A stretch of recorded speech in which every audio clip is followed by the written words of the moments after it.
नमस्कार आदाब, मैं हूं मौजम खान और आप देख रहे हैं यूथ कनेक्शन। आज हमारे साथ स्टूडियो में बात करने के लिए मौजूद हैं एडवोकेट सत्यपाल जी, जो 17 साल की उम्र से भाजपा की सेवा करते आ रहे हैं। अब बहुत बहुत स्वागत है आपका सत्यपाल जी हमारे स्टूडियो में। धन्यवाद यूथ कनेक्शन देश की आवाज़ के लिए, आपका बहुत बहुत धन्यवाद। सत्यपाल जी, किस तरह से राजनीति शुरू करी? बहुत कम उम्र होती है 17 साल की, जब से आप राजनीति में, क्यों राजनीति में आए आप? बचपन से ही गरीबी में पले पढ़े, तो बहुत ही गरीब परिवार से रहे हैं। तो लगता था कि कैसे आगे बढ़ेंगे, कैसे हमारा समाज, हमारा परिवार आगे बढ़ेगा। तो ये सब सोचते सोचते देखते थे, राजनीति के संबंध में नेताओं को देखते थे। और हमारे पड़ोस में ही एक सत्यपाल सिंह यादव जी थे, वो विधायक भी रहे और मंत्री भी रहे। तो उनको देख के प्रेरणाएँ मिलती थी और उनको देखते थे। तो फिर वर्ष 1992 में हमारे मोहल्ले में आग लगी थी और आग लगने से पास पड़ोस के सारे घर राख हो गए थे, उसमें मेरा घर भी राख हुआ था। तो देखते थे लोग, राजनीतिक व्यक्ति और जो नेता लोग थे वो आते थे और पास पड़ोस के लोगों को आर्थिक सहयोग देते थे, कभी छप्पर डालने के लिए किसी के नाम से या कभी अनाज के नाम से। तो वो देख के मुझे लगता था कि क्यों ना हम इस लायक बने कि दूसरों की मदद हम करने लगे। और भगवान से यही प्रार्थना करते रहे कि हम दूसरों की मदद करें और इस लायक को ईश्वर बनाए कि आने वाले समय में जो भी हो हमें देने लायक को बनाए और हम लोगों को कुछ दे सकें और सेवा कर सकें। जैसे कि आपने कहा कि आप इसलिए राजनीति में आए कि लोगों को कुछ दे सकें। आप मंडल महामंत्री भी रहे हैं, जिला मंत्री के पद पर भी रहे हैं, उसके साथ साथ मंडल प्रभारी और जिला उपाध्यक्ष के पद पर भी अब वर्तमान में हैं। अब तक आपने लोगों को क्या कुछ दिया है? 14 से केंद्र में आपकी सरकार है। हम केंद्र सरकार और राज्य सरकार की बात करें तो माननीय हमारे मोदी जी केंद्र के लिए सब कुछ दे रहे हैं। उनके 9 वर्ष पूरे हुए हैं। 9 वर्ष में उन्होंने बिजली, रोड, पुल, हेल्थ और तमाम योजनाएं, बहुत योजनाएं, ऐसे ही कोई चीज़ बची नहीं है जो माननीय मोदी जी ने देश के लिए ना दिया हो। और इससे पहले की कांग्रेस सरकार थी, कहा करती थी कि जीडीपी डाउन है, कहाँ से पैसे लाएं, क्या करें, देश की स्थिति अच्छी नहीं है, पैसा नहीं है। और मोदी जी के आते ही वो सारी स्थिति अच्छी हो गई। तो हम देश के लिए या प्रदेश के लिए कहेंगे तो देश और प्रदेश में हमने तो कुछ नहीं किया, लेकिन हमारे केंद्र के जो मुखिया हैं माननीय नरेंद्र मोदी जी ने, उन्होंने देश के लिए सब कुछ किया है और कर रहे हैं। 9 वर्ष बेमिसाल। आज देखिए दुनिया का सबसे बड़ा एयरपोर्ट बन रहा है, आपके उत्तर प्रदेश बन रहा है, कई एम्स बने हैं और भी मेडिकल कॉलेज वगैरह, शिक्षा के स्तर को बढ़ाया है। सभी चीज़ों को माननीय नरेंद्र मोदी जी द्वारा दिया जा रहा है। और रही बात हमारे उत्तर प्रदेश के मुखिया माननीय योगी आदित्यनाथ जी की, वो उत्तर प्रदेश के लिए सब कुछ कर रहे हैं। और उनका स्लोगन था कि भय मुक्त समाज, दंगा रहित प्रदेश। तो उन्होंने समाज को भयमुक्त किया है और दंगा रहित प्रदेश को भी बनाया है। इस समय दंगा रहित है, किसी तरीके कोई दंगे वो नहीं हो रहे हैं।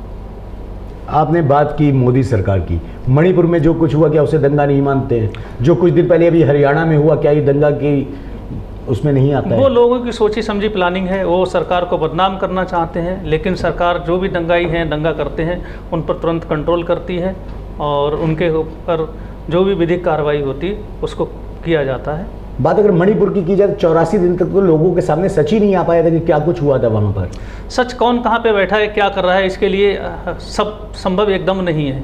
धीरे धीरे सरकार देखती है, सरकार के जो कर्मचारी हैं और काम करने वाले हैं, शासन प्रशासन सब देखता है धीरे धीरे जो है, जिससे कि उसमें जो भी कार्रवाई किसी पे की जाए तो उसमें कोई निर्दोष व्यक्ति ना फंसे और निर्दोष व्यक्ति को सज़ा ना मिले। इसलिए टाइम लगता है और टाइम जो भी है लगा है, लेकिन उसमें सरकार गंभीर रूप से प्रयासरत है और उसमें जो भी एक्शन है वो जो केंद्र लेगा वो अच्छा ही होगा। केंद्र सरकार किसी को अनैतिक रूप से परेशान नहीं करेगी और मुझे ये पूरा विश्वास है कि वो जो है, जिन लोगों ने अनैतिक रूप से कार्य किया है उनको ज़रूर दोषी को सज़ा मिलेगी। आप लोग लगातार सरकार के लिए कहते हैं कि सरकार ने बड़े बदलाव किए हैं, फिर ऐसा क्या है कि हर साल आपको जनता के बीच जाकर ये बताना पड़ता है कि हमने ये कार्य अपने पिछले समय में किए, जैसे अब 9 साल की सीडी जारी की गई है? इसमें क्या है कि आम पब्लिक को, जो मनुष्य की प्रवृत्ति है, मनुष्य ये कोई भी बात है, आज आपके साथ बात हो रही है, वैसी सरकार की योजनाएं लेने के बाद में उसे दूसरी योजना आ जाती, तीसरी योजना आती, लगातार लाभ मिलता है, तो वो धीरे धीरे जो है मेमोरी डिलीट होती है। तो डिलीट होने के लिए हमें, चाहे वो केंद्र के लिए हो या सरकार के लिए हो या स्टूडेंट लाइफ के लिए हो या हमारा नैतिक जीवन हो, उसमें हमें अपना रिवीजन वर्क करना चाहिए। अगर हम छात्र हैं तो छात्र में भी हमने जो आज अध्ययन किया है उसको हमें रिवीजन करना पड़ेगा, याद करना पड़ेगा, और उसमें कोई चीज़ अगर हम भूलते हैं, कोई चीज़ है, तो हमें अपने गुरु से, शिक्षक से शिक्षा लेनी पड़ेगी। तो यही सरकार हमारी कर रही है कि हम अपनी योजनाओं को बताते हैं, लोगों को जागरूक करते हैं, जिससे और भी योजनाएँ हम अच्छी दे सकें, और हर तरीके की योजनाएँ माननीय मोदी जी दे रहे हैं। विपक्ष लगातार आरोप लगाता है कि आपकी सरकार शिक्षा पे बात नहीं करती, रोजगार पे बात नहीं करती, बात करती तो सिर्फ धर्म की बात करती है। ये कहना विपक्ष का गलत है, और विपक्ष तो बस विपक्ष है। आप देखिए कि पिछली बार विपक्ष ने गठबंधन किया था, उसका परिणाम आपके सामने है कि हमारी लोकसभा की सीटें कितनी ज़्यादा निकली हैं और कितने बहुमत से जीते हैं। ये सर विपक्ष का गठबंधन की देन है, जनता सब जानती है, और उनके कर्मों का फल उनको मिल रहा है। अब की विपक्ष ने I.N.D.I का एजेंडा रखा है पब्लिक के सामने, क्या लगता है कितना सफल होगा उनका ये डॉटेड इंडिया? वो सफल तो नहीं होगा, क्योंकि जनता यहाँ, जो देश की जनता है वो भारतीय जनता पार्टी और मोदी जी के साथ है। वो माननीय मोदी जी को चाहती है, और मोदी जी का कार्यकाल 9 वर्ष का बहुत अच्छा कार्यकाल रहा, हर व्यक्ति के लिए बहुत अच्छा रहा। इससे अगर परेशानी हुई तो सिर्फ गुंडा माफिया इनको परेशानी हुई है, बाकी आम व्यक्ति को किसी तरीके की कोई परेशानी नहीं हुई है। महंगाई की मार आम आदमी झेल रहा है, सिलेंडर 1200 के करीब पहुंच गया है, पेट्रोल 100 रुपये करीब पहुंच गया है। सरकार जब आई थी तो शायद आपको याद होगा कि किस रेट में मिलेगा और आज क्या रेट हो गया है।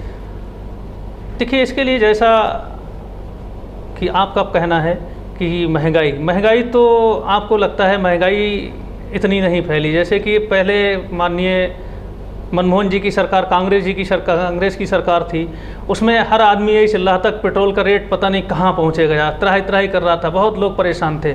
और जब केंद्र में मोदी जी की सरकार आई, वैसे ही पेट्रोल और डीजल के रेट बहुत डाउन हुए, लगातार बहुत ज़्यादा वृद्धि नहीं हुई। अगर कांग्रेस की सरकार होती तो हो सकता है 150 रुपया पेट्रोल और 100 रुपया से ऊपर 120-130 रुपया डीजल होता, लेकिन कंट्रोल किया, हर तरीके से कंट्रोल किया है।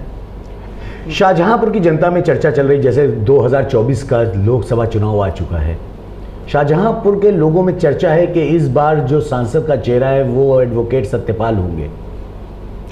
हाँ, जनता का कहना है। हमारे समाज में जो हमारा कोरी समाज है, लगभग 1 लाख से ऊपर पूरे जनपद में है।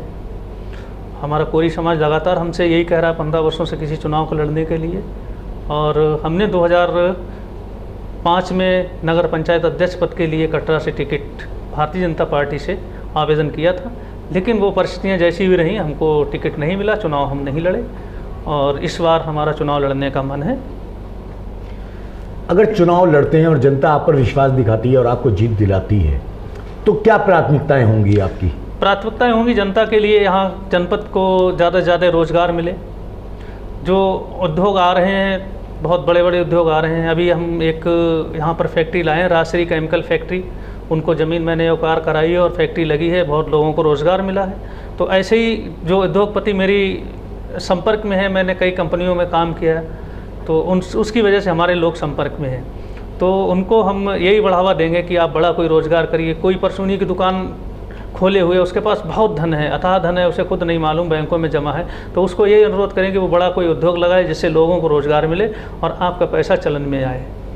अभी वर्तमान में जो सांसद है भाजपा से अरुण सागर जी, क्या लगता है क्या उन्होंने जनता के बीच रहकर वो काम नहीं कर पाए? इस पर हमारा कुछ कहना ठीक नहीं है, क्योंकि उन्होंने जो काम किया है उन्होंने भी जनपद के लिए किया है। एक चर्चा और चल रही है कि भाजपा का जो असली कार्यकर्ता, जो ज़मीनी कार्यकर्ता है, उसको मौका ना देकर किसी बाहरी को ले आते हैं। क्या ऐसा नहीं हो सकता कि इस बार अगर वर्तमान सांसद का टिकट कटता है शाहजहांपुर लोकसभा से, तो कोई सपा या बसपा से आकर नहीं लड़ेगा चुनाव?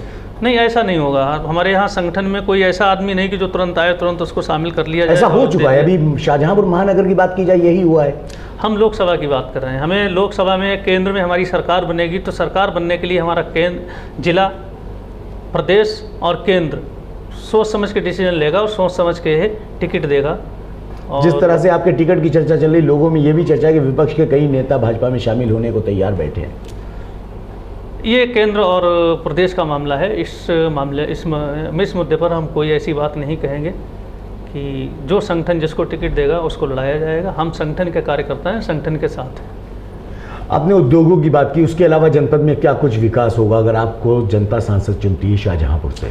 कि जनपद में विकास, जैसे अपना जनपद शाहजहांपुर के ले लीजिए। जनपद शाहजहांपुर, शहर शाहजहांपुर में माननीय हमारे गुरु सुरेश कुमार खन्ना जी ने नगर निगम का दर्जा बनाया, जो बहुत बड़ी बात है। और नगर निगम का दर्जा बना के सारी तरफ रोड, पुल और विकास की नदियां उन्होंने बहा दी हैं। बहुत कुछ किया है। आज हमारे जनपद का प्रदेश में और देश में नाम है। तो जो संभव लोगों का काम होगा वो काम कराया जाएगा, लोगों को रोज़गार दिलाए जाएंगे। और केंद्र की जितनी योजनाएं हों वो धरातल पे आई हैं, और जो भी नई योजनाएं आएंगी वो धरातल पे आएंगी। पर प्रति व्यक्ति को पंक्ति में खड़े आखिरी व्यक्ति तक को उन योजनाओं का लाभ मिल रहा है और मिलता रहेगा। आप लगातार पब्लिक के बीच भी जा रहे हैं। शाहजहांपुर में आम जो जनमानस है, जो जनता है, उनकी क्या परेशानियां अब तक आपके सामने आई हैं? कुछ लोगों ने आपको बताया हो कि हमको ये समस्याएं हैं, अगर आप जीतते हैं तो उन पर भी काम होगा। जीतते हैं तो कोई ऐसी बहुत बड़ी समस्याएं नहीं बताई गई। बस यही कहा कि लोगों के संपर्क में हमारा जनप्रतिनिधि जो भी है जनता से संपर्क में रहे, आसानी से मिल जाए, सुलभ हो जाए। और जनता के तहसील के काम रहते हैं वो काम हो ही रहे हैं। सरकार में ऐसी कोई है नहीं, जो कोई चीज़ आती है तो उसके लिए हम अपना प्रस्ताव रखेंगे, प्रस्ताव रखे उसमें संशोधन जो भी हो सकते होंगे, जो होगा वो हम केंद्र और राज्य सरकार से उनको सुविधाएं दिलाने और उनका सहयोग करने में मदद करेंगे। जैसे कि विपक्ष लगातार आरोप लगाता है आप लोगों पर कि जनता के भी काम नहीं हो रहे, नेता मिलते नहीं हैं। ये उनका कहना बिल्कुल गलत है। गलत इसलिए है, हमारे माननीय सुरेश कुमार खन्ना जी है, हर समय उपलब्ध रहते हैं और रास्ता चलते पूछते हैं बताओ क्या काम है। उनका पेन कभी बंद नहीं होता जनता के लिए, और उनके हाथ हर समय खुले रहते काम के लिए कि बताओ क्या काम है। कोई भी व्यक्ति आज तक उनके यहाँ से निराश होकर नहीं लौटा। तो ये थे हमारे साथ एडवोकेट सत्यपाल जी, जिन्होंने बड़ी ही बेबाकी से अपनी बात रखी। ऐसी और खबरों को देखने के लिए जुड़े रहिए यूथ कनेक्शन के साथ।